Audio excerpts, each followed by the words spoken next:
শিক্ষার্থী, আসসালামু আলাইকুম।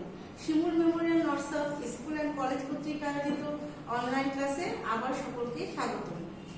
উপস্থাপনায় আছি। আজকে আমি তোমাদের অষ্টদশ অধ্যায়ের পোশাকের যত্ন ও পারিপাট্যতা এর পার্ট 1 ও 2 এর উপর ক্লাস নিব। এই পার্টটা 1 থেকে 8 পর্যন্ত আজকে আমরা 1 ও 2 এর উপর নিব। উপস্থাপনায় আছে আমি আফরোজা বেগম রায়না, সহকারী শিক্ষক, Shimul memorial north south school and college.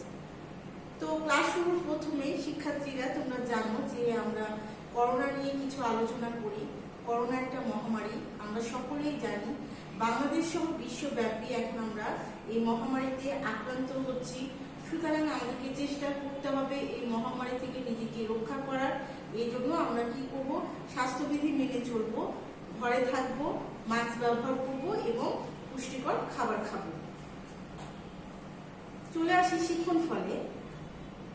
শিক্ষণ ফলে তোমাদের অধ্যায়ের যে পার্ট আমি 1 ও 2 এর ক্লাস নিব সেটার একটি ছোট্ট একটু আলোচনার মাধ্যমে আমরা জেনে নিই যে আজকে শিক্ষণ ফলটা কি। প্রথমে দেখো যে বস্ত্র ধৌতকরণ সম্বন্ধে জানতে পারবে। বস্ত্র পরিষ্কারক ও আনুষঙ্গিক দ্রব্যের নাম জানতে পারবে। বস্ত্র ধৌতকরণের পূর্ব প্রস্তুতি সমূহ, মানে বস্ত্র ধোয়ার আগে যে আমাদের কিছু পূর্ব প্রস্তুতি রয়েছে সেটা আজকে আমরা শিখতে পারবো। এই ছিল তোমাদের শিক্ষণ ফল। আলোচ্য বিষয় আমরা সকলে খাতায় তুলে নিব। সবাই খেয়াল করো আমার সাথে শিক্ষার্থীরা, যে এখানে আমি আলোচ্য বিষয় প্রথমে বলেছি যে বস্ত্র ধৌতকরণ। একটু আগে আমি বললাম যে বস্ত্র ধৌতকরণ বলতে কাপড় ধোয়ার যে বিষয়টা থাকে সেটাকে বোঝানো হয়েছে। বিভিন্ন পরিষ্কারকের নাম। এই বস্ত্র ধুইতে গেলে আমাদের বিভিন্ন কি করতে হয়? পরিষ্কারক ব্যবহার করতে হয়, সেটার নামগুলো আমরা জেনে নিব। আনুষঙ্গিক দ্রব্য কিছু রয়েছে, সেই দ্রব্যের নাম জানতে পারবো। বস্ত্র ধৌতকরণের পূর্ব প্রস্তুতি, এর আগে যে পূর্ব প্রস্তুতিটা নিব বস্ত্র ধোয়ার আগে সেটা জেনে নিব। বস্ত্র ধৌতকরণের বিভিন্ন পদ্ধতির ধাপসমূহ, ধাপগুলো আজকে পর্যায়ক্রমিকভাবে আমরা সকলে জেনে নিব। এই ছিল তোমাদের আলোচ্য বিষয়। এবার চলে আসি মূল আলোচনায়। এখানে দেখো কি বলেছে যে পোশাক ও বস্ত্র সমূহ। পোশাক ও বস্ত্র বলতে কি বোঝায় আমরা একটু জেনে নিই। যে এখানে পোশাক ব্যক্তির সৌন্দর্যবোধ, রুচি এবং ব্যক্তিত্বের পরিচয় তুলে ধরে। একটি পোশাক মানুষের রুচি, ব্যক্তিত্ব এবং তার নিজের যে একটা পরিচয় থাকে সেটা তুলে ধরতে কি করে? আমাদেরকে সাহায্য করে। সুতরাং বলা যায় যে সুন্দর বা পরিষ্কার ও পরিপাটি পোশাকই কি আমাদের দেহের কি সুস্থ ও মনের সুস্থতা বজায় রাখতে সাহায্য করে। এবার দেখো যে পোশাক তো বিভিন্ন ধরনের হয়ে থাকে, তার মধ্যে আমাদের কিছু ছেলেদের পোশাকের এখানে নমুনা দেওয়া হয়েছে। আমি যেখানে দিয়েছি টি শার্ট, গেঞ্জি, প্যান্ট, ফতুয়া, পাঞ্জাবি। এগুলো সাধারণত আমাদের ছেলেরা বা বয়োজ্যেষ্ঠ যারা থাকে বা বাচ্চা বা যারা বাসায় ছোট বাচ্চা থাকে অনেকেই অনেক রকমের পোশাক ব্যবহার করে থাকি আমরা। এবার দেখো মেয়েদের পোশাক সমূহ। মেয়েদেরও বিভিন্ন আমরা sari, salwar kameez, jeans, skirt, frock বিভিন্ন ধরনের পোশাক ব্যবহার করে থাকি। তোমরা জানো যে আমাদের আজকাল বিভিন্ন ধরনের পোশাক বাজারে কিনতে পাওয়া যায়, আমরা যেগুলো ব্যবহার করে থাকি। এবার চলে আসি বস্ত্র ধৌতকরণ। বস্ত্র তো আমরা জানলাম যে কি, তাহলে বস্ত্র ধৌতকরণের বিষয় যেটা আছে দেখো যে বস্ত্র ধৌতকরণে মূল উদ্দেশ্য দেওয়া হয়েছে 2টি। কি কি দেখো? 1 নম্বরে বলা হয়েছে যে কাপড়ের ময়লা দূর করে পরিষ্কার করা।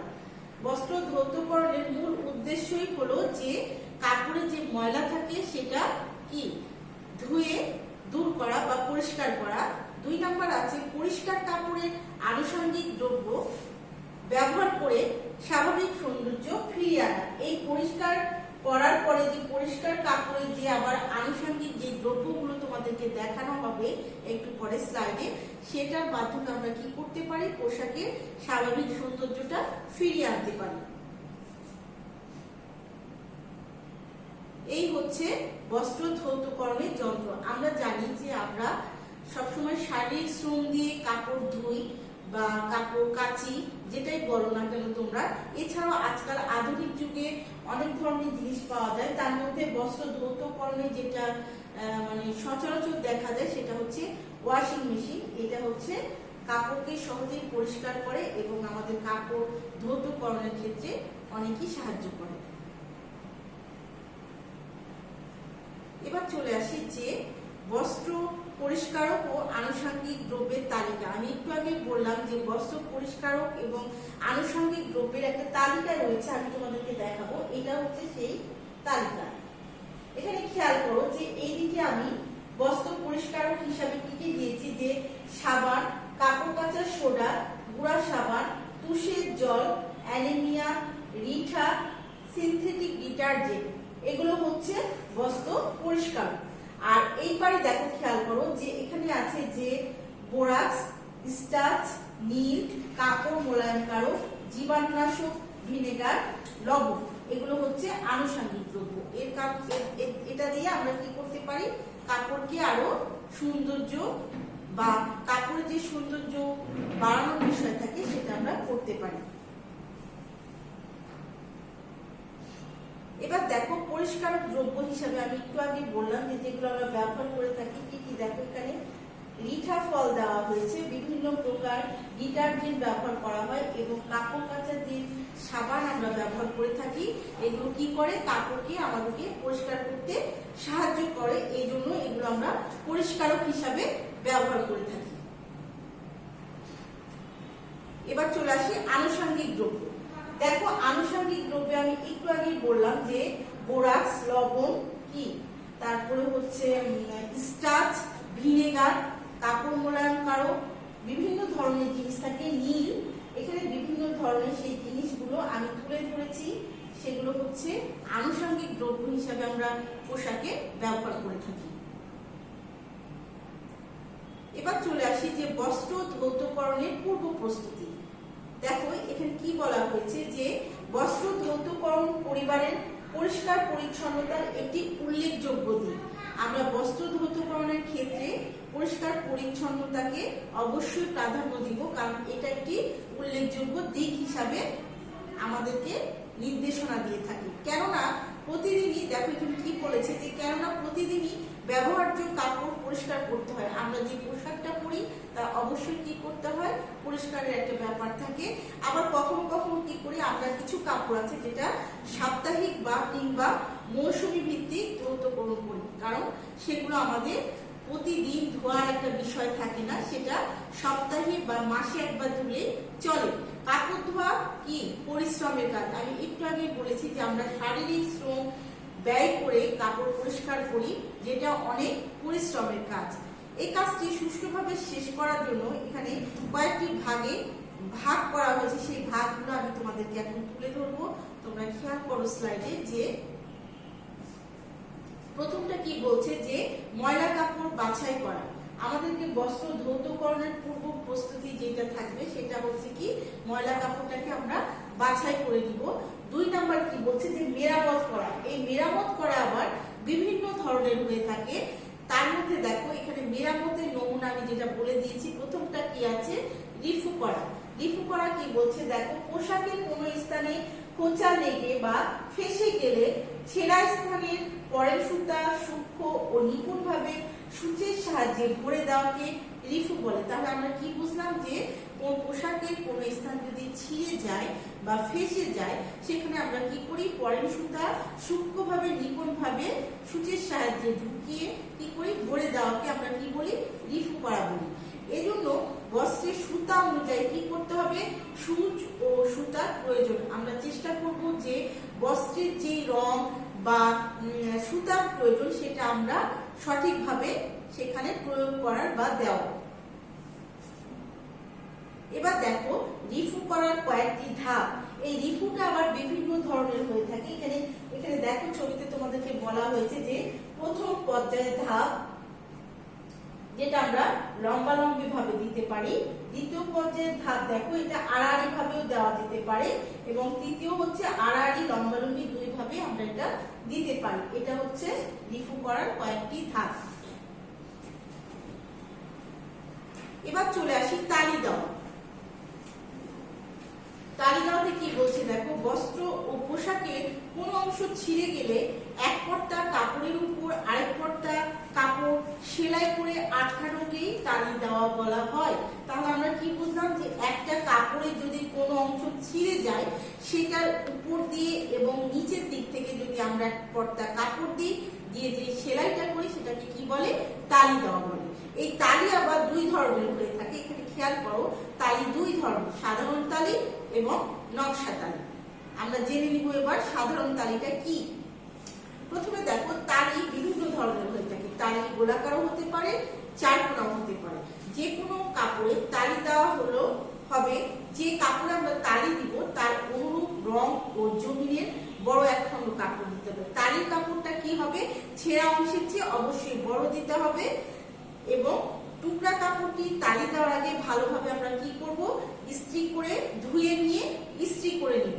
যে কাপড়টি দিয়ে তালি দিতে হবে সে কাপড়টি ছেঁড়া জায়গায় বসিয়ে কি করব, ধার করে নিয়ে আগে আমরা কি করব, চারিদিকে হেম দিয়ে নিব, দিয়ে কাপড়ের সাথে আগে আটকে নিব। তাহলে আমাদের কি হবে, তালি দিতে সুবিধা হবে। চারিদিকে যদি আমরা হেম দিয়ে নিই তাহলে তালি দিতে সুবিধা হবে। এবার চলে আসি নকশা তালি। দেখো নকশা তালিতে কি বলছে, সাধারণ তালির জন্য আমরা কি করছি, কাপড়ের রঙে তালির কাপড় পাওয়া না গেলে অথবা তালি দিলে দেখতে খারাপ লাগবে মনে হলে অথবা কাপড়টি এতই সৌন্দর্য যে নষ্ট করতে মন চাচ্ছে না। অনেক কাপড় আছে না আমাদের যেগুলো অনেক দামি হয়ে থাকে কিন্তু ছিঁড়ে গেলেও ফেলতে ইচ্ছা হয় না, বা তাদের পোশাকের সৌন্দর্যটা থাকে বিধায় আমরা পোশাকটি বাদ দিতে চাই না। এই ক্ষেত্রে আমরা কি করব, যে কাপড়ের যে রং সেই অনুযায়ী তালি দেওয়ার চেষ্টা করব। এখনো অনেকদিন ব্যবহার করতে পারা যাবে যে কাপড়গুলা, এমন অবস্থায় আমরা কি করব, নকশা তালির মাধ্যমে মেরামত করা হয়। যদি আমি এই ধরনের কাপড় নকশা তালি ব্যবহার করে থাকি তাহলে ছেঁড়া অংশটা কি হবে, নকশা আকারে প্রকাশ করবে এবং আমাদের সেটা বুঝতে না পারাটাই স্বাভাবিক এবং বোঝাও যাবে না। এখানে দেখো, এই যে সাধারণ তালি ও নকশা তালির একটা ছবি দিয়েছি আমি এখানে খেয়াল করো যে সাধারণ তালি যেটা বলা হয়েছে যে ন্যাচারালি আমরা যে সাধারণ হেম সেলাই দিয়ে থাকি সেটাকে সাধারণ তালি বলা হয়, এবং নকশা তালি বলতে একটু সুন্দর ডিজাইন করে যে সেলাইগুলো দেওয়া হয় সেটাকে নকশা তালি বলা হয়। এবার চলে আসি দাগ অপসারণ।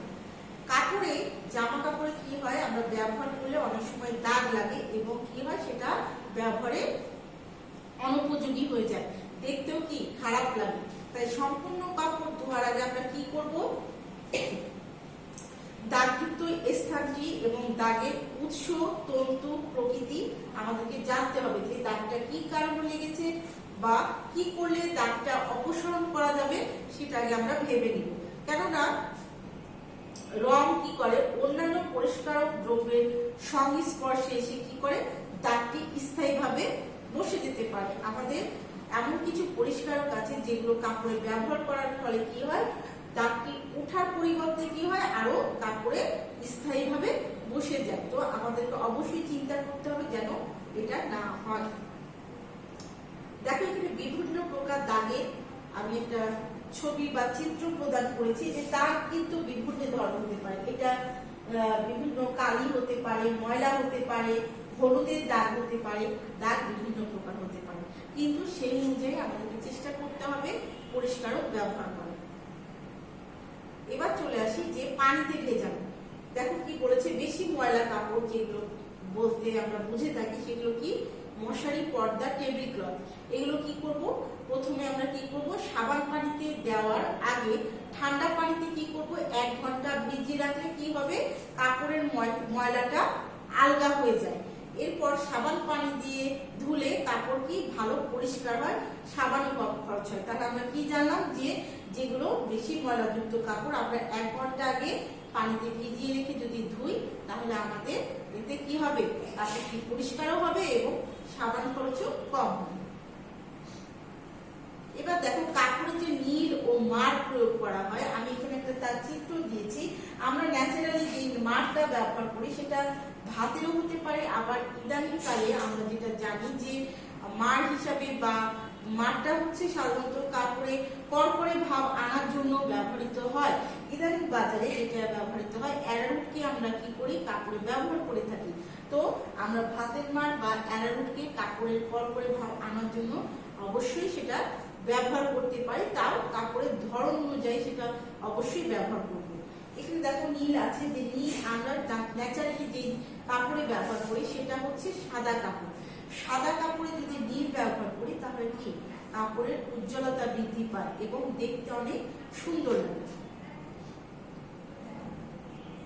ইস্ত্রি করা, আমরা সবাই জানি যে কাপড় ধোয়ার পরে কাপড়ে কি হয়, একটা কুঞ্চন সৃষ্টি হয়, যেটা কাপড়কে মসৃণ ও পরিপাটি, এই কুঞ্চনকে আমরা কি করি, মসৃণ ও পরিপাটি করার জন্য কি করি, ইস্ত্রি ব্যবহার করি। ইস্ত্রি করার আগে আমরা কি করব, মার দেওয়া যদি কোনো কাপড় হয় তাহলে আমরা কি করব, সেই কাপড়ে সামান্য পানি ছিটিয়ে নিব। কাপড়ের প্রকৃতি অনুযায়ী কি করতে হবে, ইস্ত্রির তাপমাত্রা নিয়ন্ত্রণ করতে হবে। আমরা চেষ্টা করব সুতি কাপড় হলে সেই রকম হিট করে ইস্ত্রি করা, যদি আমাদের রেশমি বা পশমি কাপড় হয় সেই জন্য আমাদের তাপমাত্রাটা অবশ্যই খেয়াল রাখতে হবে যেন কাপড়টি পুড়ে না যায়। এবার চলে আসি মূল্যায়ন পর্ব।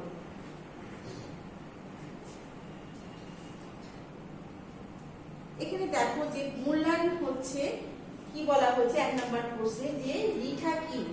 আমরা পূর্বেই জানলাম যে রিঠা একটি ফল যা পরিষ্কারক হিসাবে ব্যবহার করা হয়। এখানে দেখো কয়েকটি পোশাক পরিষ্কারকের নাম বলুন।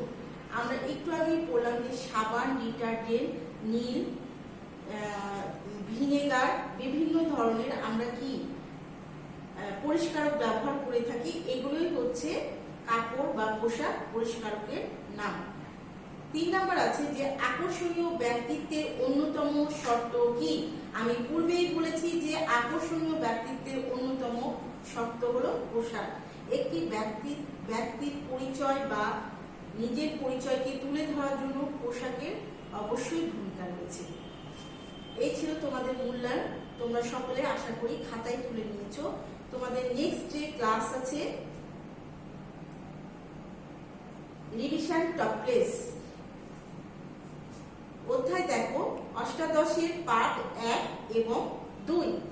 আমি একটু আগেই বললাম যে আজকের ক্লাসটা পার্ট 1 এবং 2 এর উপরে হবে, এই জন্য রিভিশন টপলেসটাও আমরা আগামী দিন পার্ট 1 এবং 2 এর উপর দিব। এই ছিল তোমাদের আজকের ক্লাস। তো এরপরে তোমাদের পূজার ছুটি হয়ে যাচ্ছে, শারদীয় দুর্গা পূজা সহ তোমাদের বিভিন্ন ধরনের পূজার আয়োজন রয়েছে। তো আমাদের স্কুল বন্ধ থাকবে। আশা করব তোমরা পূজার ছুটিতে আনন্দ করবে, কিন্তু স্বাস্থ্যবিধি মেনে অবশ্যই সেটাকে খেয়াল রাখতে হবে যে আমরা স্বাস্থ্যবিধি মেনে সবকিছু চলার চেষ্টা করব। তো এই ছিল আমাদের আজকের আলোচ্য বিষয়। পরবর্তী ক্লাসে আমন্ত্রণ জানিয়ে এখানে শেষ করছি। সকলকে ধন্যবাদ।